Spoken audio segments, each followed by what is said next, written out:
Welcome to my classes I learn. आज की classes में हम जो छत्तीसगढ़ के सबसे प्राचीन एवं छत्तीसगढ़ के जो छत्तीसगढ़ शहरों के बीच बसे तटीय नगरों के बारे में पढ़ेंगे। तो सबसे पहले स्टार्ट करते हैं, छत्तीसगढ़ के तट पर बसे कौन कौन से प्रमुख नगर है। तो है आपका सबसे पहला शहर है रायपुर। रायपुर कौन सी नदी के तट पर बसा है? रायपुर बसा है आपका खारून नदी। ये जो खारून नदी है ना, खारून नदी के तट पर ही रायपुर शहर बसा हुआ है और यहीं से होकर खारून नदी रायपुर शहर को से बाहर निकलती है। फिर दूसरा आपका बिलासपुर। जो बिलासपुर शहर है कौन से शहर के तट के निकट बसा हुआ है? बिलासपुर है अरपा शहर के निकट बसा हुआ है, अरपा शहर के तट पर बसा हुआ है। राजिम, राजिम महानदी। राजिम के बारे में आप जानते हैं कि छत्तीसगढ़ का प्रयाग कहलाता है। यहाँ तीन नदी महानदी, सोंढूर, पैरी तीनों का संगम स्थल है, इसलिए इसे राजिम महानदी पर स्थित, इसलिए इसे छत्तीसगढ़ का प्रयाग कहा जाता है। उसके बाद आपका सिरपुर। सिरपुर कौन सी नदी पर स्थित है? सिरपुर भी महानदी महानदी के तट पर बसा है। दुर्ग, दुर्ग शिवनाथ नदी के तट पर बसा है। जगदलपुर इंद्रावती नदी के तट पर बसा है। रायगढ़ आपका केलो नदी के तट पर बसा है। अब बारसूर आपका इंद्रावती नदी के तट पर बसा हुआ है। और जो कोंडागांव है आपका नारंगी नदी के तट पर बसा हुआ है। कोरबा हसदेव नदी के तट पर बसा हुआ है और चांपा भी जो हसदेव नदी के तट पर बसा हुआ है। मल्हार, मल्हार आपका लीलागढ़, मल्हार आपका लीलागढ़ नदी पर बसा है। मल्हार क्यों प्रसिद्ध है? क्योंकि मल्हार को सरपुरीय वंश के राजा प्रसन्न मात्र ने बसाया था मल्हार। और उसका नानगढ़, नानगढ़ कहाँ है आपका? शिवनाथ नदी के तट पर बसा हुआ है। उसका शिवरी नारायण, शिवरी नारायण भी महानदी के तट पर बसा हुआ है। उसका पीथमपुर, पीथमपुर कहाँ बसा हुआ है? पीथमपुर आपका बसा हुआ है हसदेव नदी पर। ये तो हो गया आपका शहर और नदियों के जो तट पर बसे नगर हो गए। अब हम पढ़ते हैं वो जो जो शहर है, जो महानदी है, जो छत्तीसगढ़ की जो नदियां हैं उनके प्राचीन नाम। तो आपका महानदी, महानदी का जो प्राचीन नाम क्या है? जो प्राचीन समय बोलता है कनक नंदिनी, नीलोत्पला, चित्रोत्पला। ये नीलोत्पला, कनक नदी, चित्रोत्पला, नीलोत्पला कहा जाता था। इंद्रावती नदी को क्या कहा जाता था? मंदाकिनी। जो इंद्रावती नदी को प्राचीन काल में क्या बोला जाता था? प्राचीन काल में मंदाकिनी बोला जाता था। उसका सबरी नदी, सबरी नदी को क्या बोला था? सबरी नदी को कोलाब नदी बोला जाता था। लीलागढ़, लीलागढ़ को आपको, लीलागढ़ का जो प्राचीन नाम था वो नीडिला नदी था। रिहन का आपका रेंड था। मांड का आपका था मदंगा, मंदवाहिनी नदी बोलते थे मांड नदी को। पैरी नदी को आपको प्राचीन काल में बोलते थे पलासनी, पलासनी नदी। हसदेव नदी को आपको क्या बोलते थे? हस्तु सोमा। खारंग नदी को आप कुरंग नदी बोलते थे। कोडरी को आपका परलकोट नदी बोलते थे। इस प्रकार ये छत्तीसगढ़ की जो जो प्राचीन जो नदियां हैं उनके प्राचीन नाम और छत्तीसगढ़ में जो शहरों के तट पर बसी नदियों के नाम है। एक बार हम फिर से लास्ट रिवाइज करेंगे तो आपको जो कि आपको अच्छे से क्लियर हो, ताकि अगर कोई डाउट होगा कहीं कुछ गलती हो तो रिवाइज में हम अच्छे से कर लेंगे। तो रिवाइज में आप छत्तीसगढ़ के तट पर बसे बसे नदियां। तो शहर सबसे पहला है रायपुर। रायपुर कौन से शहर के निकट बसा हुआ है? रायपुर जो शहर है आपका खारून नदी के तट पर बसा है। बिलासपुर, बिलासपुर जो नदी है वो अरपा नदी के तट पर बसा हुआ है। राजिम, राजिम राजिम राजिम जो है ना महानदी के तट पर बसा हुआ है और यहाँ तीन नदियों का संगम है। एक तो महानदी, सोंढूर, पैरू। ओके, आगे चलें। सिरपुर, सिरपुर कहाँ है? सिरपुर, सिरपुर कौन से शहर के नदी के तट पर बसा हुआ है? वो भी महानदी, महानदी के तट पर बसा है। दुर्ग, दुर्ग आपका शिवनाथ नदी के तट पर बसा हुआ है। और आपका जगदलपुर, जगदलपुर कौन से नदी के तट पर बसा हुआ है? जगदलपुर आपका इंद्रावती नदी के तट पर बसा हुआ है। रायगढ़, रायगढ़ कौन सी नदी के तट पर बसा हुआ है?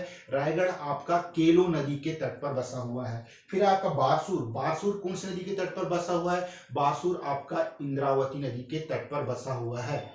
फिर आपका है कोंडागांव, कोंडागांव आपका नारंगी नदी के तट पर बसा हुआ है। उसके बाद आपका कोरबा, कोरबा कौन सी नदी के तट पर बसा हुआ है?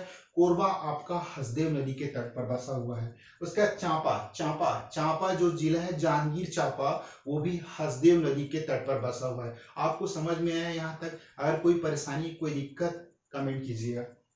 मल्हार, मल्हार आपका कौन से नदी के तट पर बसा हुआ है? मल्हार को मैंने बताया था, मल्हार नगर को किसने बसाया था? मल्हार नगर को सरपुरी वंश के राजा प्रसन्न मात्र ने बसाया था। मल्हार नदी आपका लीलागढ़, मतलब लीलागढ़ नदी के तट पर बसा हुआ है। लीलागढ़ किसकी सहायक नदी है? लीलागढ़ शिवनाथ की सहायक नदी है। और नानघाट, नानघाट आपका शिवनाथ नदी के तट पर बसा हुआ है। Shivri Narayan, Shivri Narayan most fact important है। शिवरी नारायण क्यों प्रसिद्ध है? क्योंकि यहाँ पे श्री राम जब वनवास के समय तो श्री राम ने यहाँ पे सबरी के जूठे वैर खाए थे।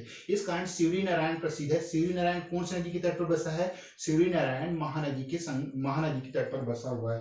उसके बाद है पीथमपुर। पीथमपुर कहाँ बसा हुआ है, किस तट पर है बसा है? ये आपका हसदेव नदी पर बसा हुआ है। उसके बाद आते हैं हम छत्तीसगढ़ की जो नदियां हैं उनके जो पुराने नाम, यानी प्राचीन काल में हमारे जो छत्तीसगढ़ की नदियों को क्या नाम से बोलते थे, समझे?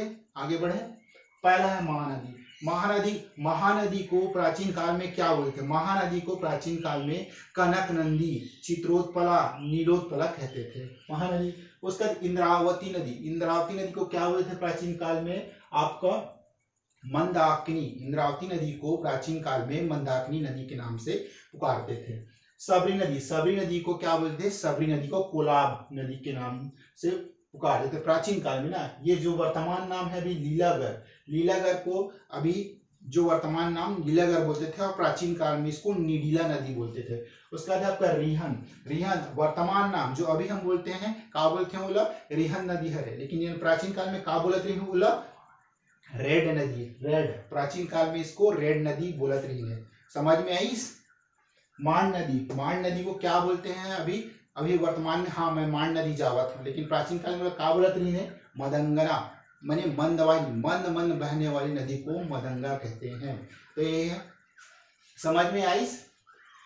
पैरी नदी ला क्या बोलत रही है प्राचीन काल में? पैरी नदी को प्राचीन काल में क्या बोलते हैं? पैरी नदी ला क्या बोलत रही है? पैरी नदी ला बोलत रही है पलासनी नदी। प्राचीन काल में पलासनी नदी बोलते थे पैरी नदी ला। समझ में आई? आगे बढ़न।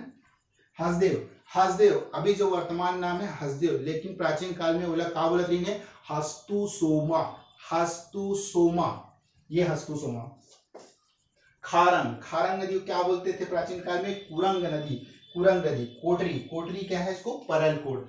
उम्मीद करता हूँ आप लोगों को समझ में आएगा। जो कोटरी बेसिन जो आपका ना, ये जगदलपुर एरिया, दंतेवाड़ा, बीजापुर जो एरिया है ना आपका कोटरी, पिछले वीडियो में मैंने एक क्वेश्चन दिया था कोटरी बेसिन की सीमा कहाँ लगती है, तो आपका दंतेवाड़ा, बीजापुर, वहां पे कोटरी बेसिन है। कोटरी बेसिन को प्राचीन काल में परलकोट के नाम से जानते थे। तो आज के वीडियो में बस मैंने इतना ही बताया कि छत्तीसगढ़ की जो प्राचीन नदियां हैं और छत्तीसगढ़ में जो छत्तीसगढ़ के तट पर बसे प्रमुख नदियां एवं शहरों के नाम को मैंने पढ़ाया। तो आप लोग को समझ में आया? अगर नहीं समझ आया तो प्लीज कमेंट कीजिएगा।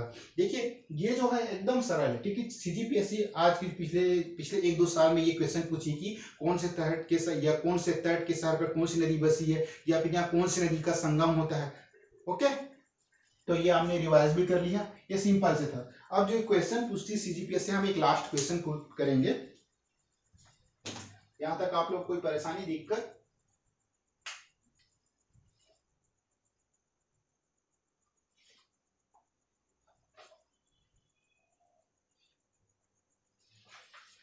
एक क्वेश्चन है, मैं इसको रविश कर देता हूं। छत्तीसगढ़ में प्रथम एकमात्र राजकीय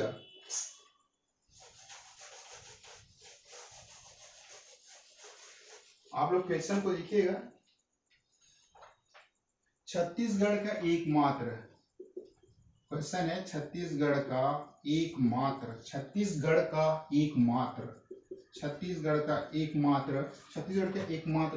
राजकीय जलमार्ग,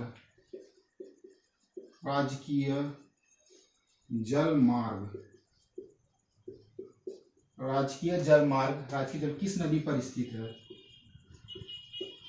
किस नदी पर स्थित है? ये आपका प्रश्न है। ऑप्शन है छत्तीसगढ़ एकमात्र राजकीय जलमार्ग आपको दिख रहा है। फर्स्ट स्टेज महानदी, दूसरा है आपका हसदो,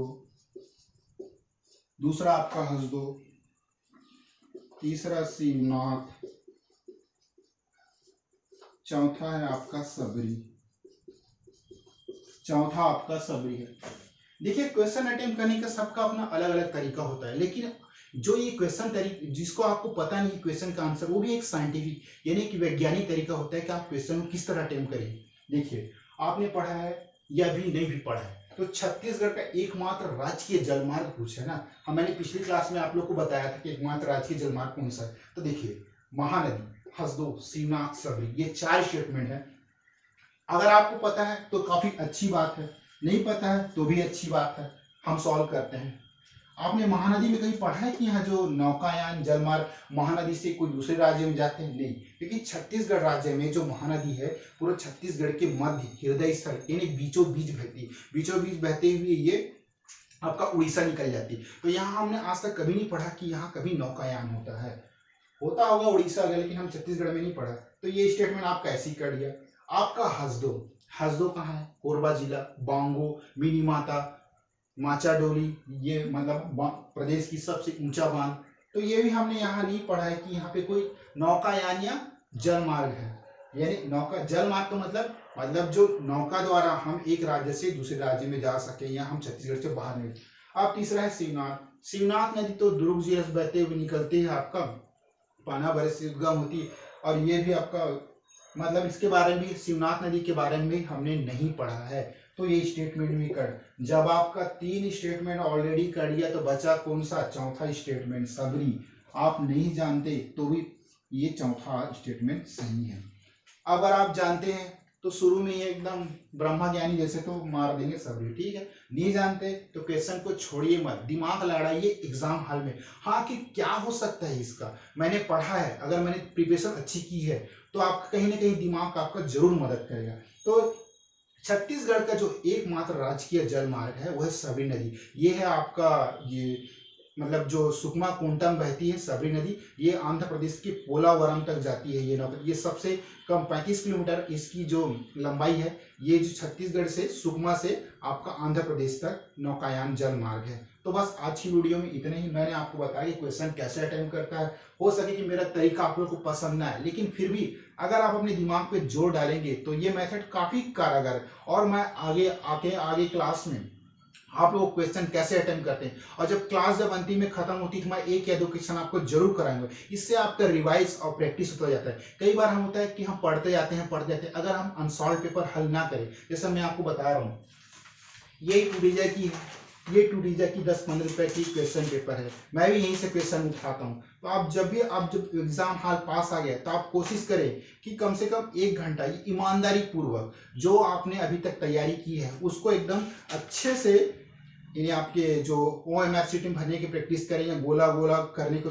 इसमें क्वेश्चन काफी सटीक दिए रहते हैं, इससे आपकी प्रैक्टिस होती है। देखिए जो कोचिंग इंस्टीट्यूट वाले क्या करते हैं, जब एग्जाम 10 दिन बैठते हैं, 15-20 दिन बैठते हैं, तो क्या करते हैं वो एक मतलब टेस्ट सीरीज चलाते हैं कि आपको कितना ज्ञान अगर आप बड़े शहरों में तो कर सकते हैं, लेकिन गांव में है तो बच्चे क्या करेंगे, वो सिर्फ यही करिए अपने घर में बैठ के। ऐसी जर्नी की जो कोचिंग वही टाइप करते हैं, वो जो गांव में रहते हैं वो बच्चे भी टाइप करते हैं। मेरा यही कोशिश रहता है कि जो भी बच्चे जहां पढ़ रहे हैं वो एक सफिशिएंट मतलब उसको मैं अच्छे मटेरियल उपलब्ध कराऊं, और हो सके तो मैं उनको अच्छी तरह से चीजों को समझाऊं। जो छत्तीसगढ़ में क्या क्वेश्चन पूछ रहा है, CGPSC क्या क्या पूछेगी ये तो किसी को पता नहीं, लेकिन जो हम अपनी तैयारी है वो 100% रखेंगे। ओके, आप लोग को यहाँ तक की समझ में आया? देखिए जो क्वेश्चन है वो आप अपनी तरह से रोज प्रैक्टिस कर करके ही डेवलप कर सकते हैं, कि 2 घंटे का समय रहते हैं, 100 क्वेश्चन रहते हैं। तो शुरू में जो आपका जो फर्स्ट पेपर है GS पेपर, वो तो आपका आधे घंटे या 1 घंटे में बन जाता है। दूसरा पेपर बस CSET टाइम लेता है, क्योंकि CSET में तो माइंड का खपत करना ही रहता है। ओके, आप लोग को यहाँ तक कि समझ में आ गया हो कि कैसे क्वेश्चन बनता है। मैंने ये सब चीज बताया कि कौन से शहर के नगर, कौन से शहर के तट पर कौन सी नदी बसी है, जो नदियां उनकी प्राचीन नाम क्या है। तो बस आज की क्लास में इतना ही। Okay, thank you so much. अगर वीडियो पसंद है तो लाइक कमेंट शेयर कर, जो भी कमेंट करना है कर दीजिएगा। Okay, thank you.